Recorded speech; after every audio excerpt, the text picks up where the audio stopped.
Welcome to my channel. I'm glad you're here. My name is Zulie Marie. If you're enjoying these Bible readings, please give me a thumbs up, subscribe, and don't forget to hit the notification bell so you can be notified every time that I upload a new video. There are many different pronunciations of these names in the Bible, and I think I have been pronouncing this name as Joshua when in fact the pronunciation is Joshua. So we're going to go with the true pronunciation that I found online, and we're going to start today's reading in Joshua chapter 9, the Gibeonite deception, and the Bible reads, "Now when all the kings west of the Jordan heard about these things, the kings in the hill country, in the western foothills, and along the entire coast of the Mediterranean Sea as far as Lebanon, the kings of the Hittites, Amorites, Canaanites, Perizzites, Hivites, and Jebusites, they came together to wage war against Joshua and Israel. However, when the people of Gibeon heard what Joshua had done to Jericho and Ai, they resorted to a ruse. They went as a delegation whose donkeys were loaded with worn-out sacks and old wineskins, cracked and mended.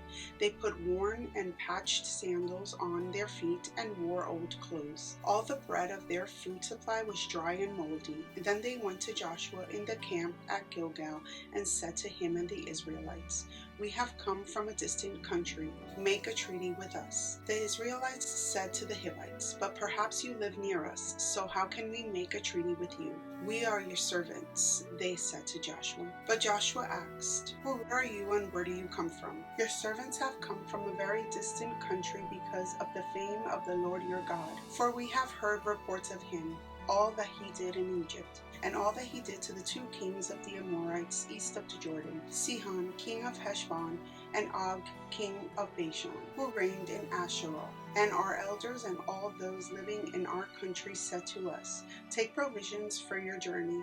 Go and meet them and say to them, We are your servants, make a treaty with us. This bread of ours was warm when we packed it at home on the day we left to come to you. But now see how dry and moldy it is. And these wineskins that we filled were new, but see how cracked they are. And our clothes and sandals are worn out by the very long journey.' The Israelites sampled their provisions but did not inquire of the Lord. Then Joshua made a treaty of peace with them and let them live. And the leaders of the assembly ratified it by oath. 3 days after they made the treaty with the Gibeonites, the Israelites heard that they were neighbors, living near them. So the Israelites set out, and on the third day came to their cities, Gibeon, Kephirah, Beeroth, and Kiriath-Jearim. But the Israelites did not attack them, because the leaders of the assembly had sworn an oath to them by the Lord, the God of Israel. The whole assembly grumbled against the leaders, but all the leaders answered, 'We have given them our oath by the Lord, the God of Israel. We cannot touch them now. This is what we will do to them. We will let them live so that God's wrath will not fall on us for breaking the oath we swore to them.' They continued, 'Let them live, but let them be woodcutters and water carriers in the service of the whole assembly.' So the leaders' promise to them was kept. Then Joshua summoned the Gibeonites and said, 'Why did you deceive us by saying we live a long way from you, while actually you live near us? You are now under a curse. You will never be released from service as woodcutters and water carriers for the house of my God.'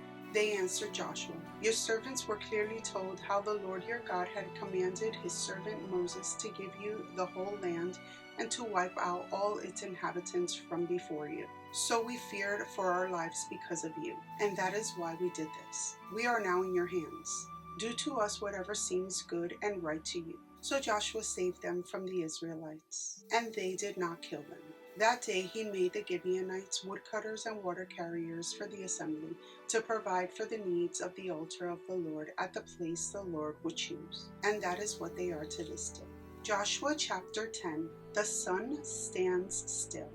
Now Adoni-Zedek, king of Jerusalem, heard that Joshua had taken Ai and totally destroyed it, doing to Ai and its kings as it had done to Jericho and its king, and that the people of Gibeon had made a treaty of peace with Israel and had become their allies. He and his people were very much alarmed at this, because Gibeon was an important city, like one of the royal cities. It was larger than Ai, and all its men were good fighters. So Adoni-Zedek, king of Jerusalem, appealed to Hoham, king of Hebron, Piram, king of Jarmuth, Japhiah, king of Lachish, and Deber, king of Eglon. Come up and help me attack Gibeon, he said, because it has made peace with Joshua and the Israelites. Then the 5 kings of the Amorites, the kings of Jerusalem, Hebron, Jarmuth, Lachish, and Eglon joined forces. They moved up with all their troops and took up positions against Gibeon and attacked it.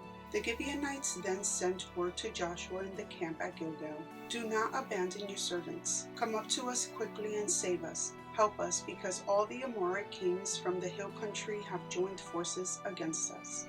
So Joshua marched up from Gilgal with his entire army, including all the best fighting men. The Lord said to Joshua, "Do not be afraid of them. I have given them into your hand. Not one of them will be able to withstand you." After an all-night march from Gilgal, Joshua took them by surprise.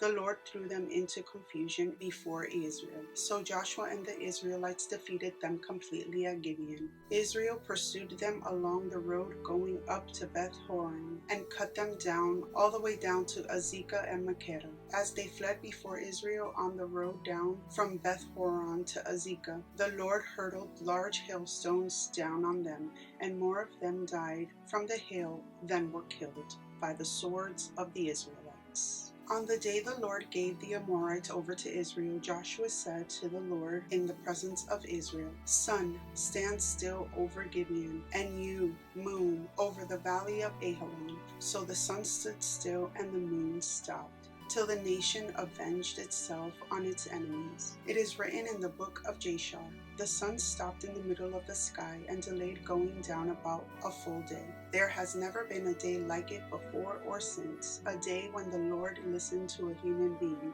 Surely the Lord was fighting for Israel." Then Joshua returned with all Israel to the camp at Gilgal. 5 Amorite kings killed. Now the 5 kings have fled and hidden in the cave at Makkedah. When Joshua was told that the 5 kings had been found hiding in the cave at Makkedah, he said, "Roll large rocks up to the mouth of the cave and post some men there to guard it. But don't stop. Pursue your enemies. Attack them from the rear and don't let them reach their cities, for the Lord your God has given them into your hand." So Joshua and the Israelites defeated them completely, but a few survivors managed to reach their fortified cities. The whole army then returned safely to Joshua in the camp at Makkedah, and no one uttered a word against the Israelites. Joshua said, "Open the mouth of the cave and bring those 5 kings out to me." So they brought the 5 kings out of the cave, the kings of Jerusalem, Hebron, Jarmuth, Lachish, and Eglon. When they had brought these kings to Joshua, he summoned all the men of Israel and said to the army commanders who had come with him, "Come here and put your feet on the necks of these kings." So they came forward and placed their feet on their necks. Joshua said to them, "Do not be afraid, do not be discouraged. Be strong and courageous. This is what the Lord will do to all the enemies you are going to fight." Then Joshua put the kings to death and exposed their bodies on 5 poles, and they were left hanging on the poles until evening. At sunset, Joshua gave the order, and they took them down from the poles and threw them into the cave where they had been hiding. At the mouth of the cave, they placed large rocks, which are there to this day. Southern cities conquered. That day, Joshua took Makkedah. He put the city and its king to the sword and totally destroyed everyone in it. He left no survivors. And he did to the king of Makkedah as he had done to the king of Jericho. Then Joshua and all Israel with him moved from Makkedah to Libnah and attacked it. The Lord also gave that city and its king into Israel's hand. The city and everyone in it Joshua put to the sword. He left no survivors there, and he did to the king as he had done to the king of Jericho. Then Joshua and all Israel with him moved on from Libnah to Lachish. He took up positions against it and attacked it. The Lord gave Lachish into Israel's hands, and Joshua took it on the 2nd day. The city and everyone in it he put to the sword, just as he had done to Libnah. Meanwhile, Horam, king of Gezer, had come up to help Lachish, but Joshua defeated him and his army, until no survivors were left. Then Joshua and all Israel with him moved on from Lachish to Eglon. They took up positions against it and attacked it. They captured it that same day and put it to the sword and totally destroyed everyone in it, just as they had done to Lachish. Then Joshua and all Israel with him went up from Eglon to Hebron and attacked it. They took the city and put it to the sword, together with its king, its villages, and everyone in it. They left no survivors. Just as at Eglon they totally destroyed it and everyone in it. Then Joshua and all Israel with him turned around and attacked Debir. They took the city, its king, and its villages and put them to the sword. Everyone in it they totally destroyed. They left no survivors. They did to Debir and its king as they had done to Libnah and its king and to Hebron. So Joshua subdued the whole region, including the hill country, the Negev, the western foothills, and the mountain slopes, together with all their kings. He left no survivors. He totally destroyed all who breathed, just as the Lord, the God of Israel, had commanded. Joshua subdued them from Kadesh Barnea to Gaza, and from the whole region of Goshen to Gibeon. All these kings and their lands Joshua conquered in one campaign, because the Lord, the God of Israel, fought for Israel. Then Joshua returned with all Israel to the camp of Gilgal. Joshua chapter 11, Northern Kings Defeated.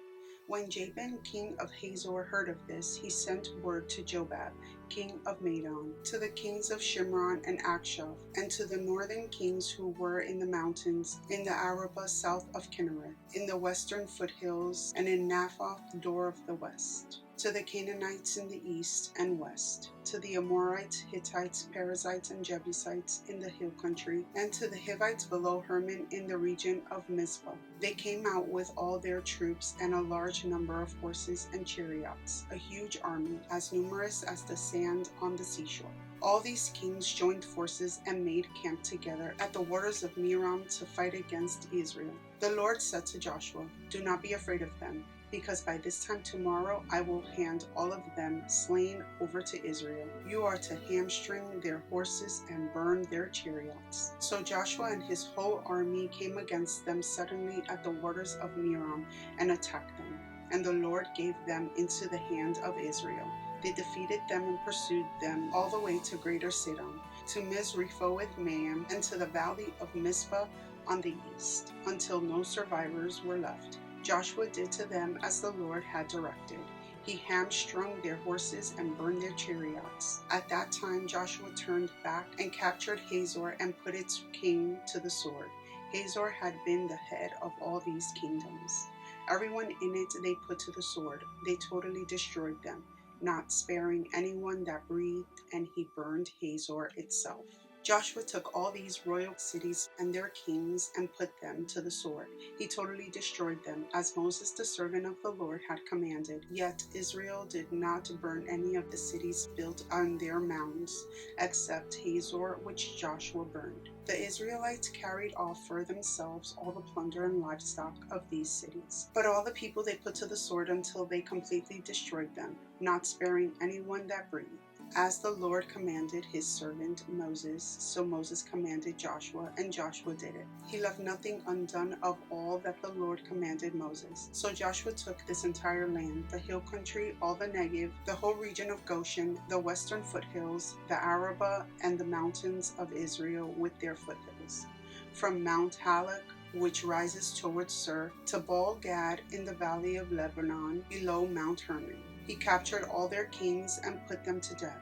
Joshua waged war against all these kings for a long time, except for the Hivites living in Gibeon. Not one city made a treaty of peace with the Israelites, who took them all in battle. For it was the Lord himself who hardened their hearts to wage war against Israel, so that he might destroy them totally, exterminating them without mercy, as the Lord had commanded Moses. At that time Joshua went and destroyed the Anakites from the hill country, from Hebron, Debir, and Anan, from all the hill country of Judah, and from all the hill country of Israel. Joshua totally destroyed them and their towns. No Anakites were left in Israelite territory. Only in Gaza, Gath, and Ashbod did any survive. So Joshua took the entire land, just as the Lord had directed Moses, and he gave it as an inheritance to Israel according to their tribal divisions. Then the land had rest from war. Joshua chapter 12, list of defeated kings. These are the kings of the land whom the Israelites had defeated, and whose territory they took over east of the Jordan, from the Arnon Gorge to Mount Hermon, including all the eastern side of the Arabah. Sihon, king of the Amorites, who reigned in Heshbon. He ruled from Aor on the rim of the Arnon Gorge, from the middle of the gorge to the Jabbok River, which is the border of the Amorites. This included half of Gilead. He also ruled over the eastern Arabah from the Sea of Galilee to the Sea of Arabah, that is, the Dead Sea, to Beth Jeshimoth, and then southward below the slopes of Pisgah, and the territory of Og, king of Bashan, one of the last of the Raphites, who reigned in Ashtaroth and Edrei. He ruled over Mount Hermon, Salika, and all Bashan to the border of the people of Jeshur and Makah, and half of Gilead to the border of Sihon, king of Heshbon.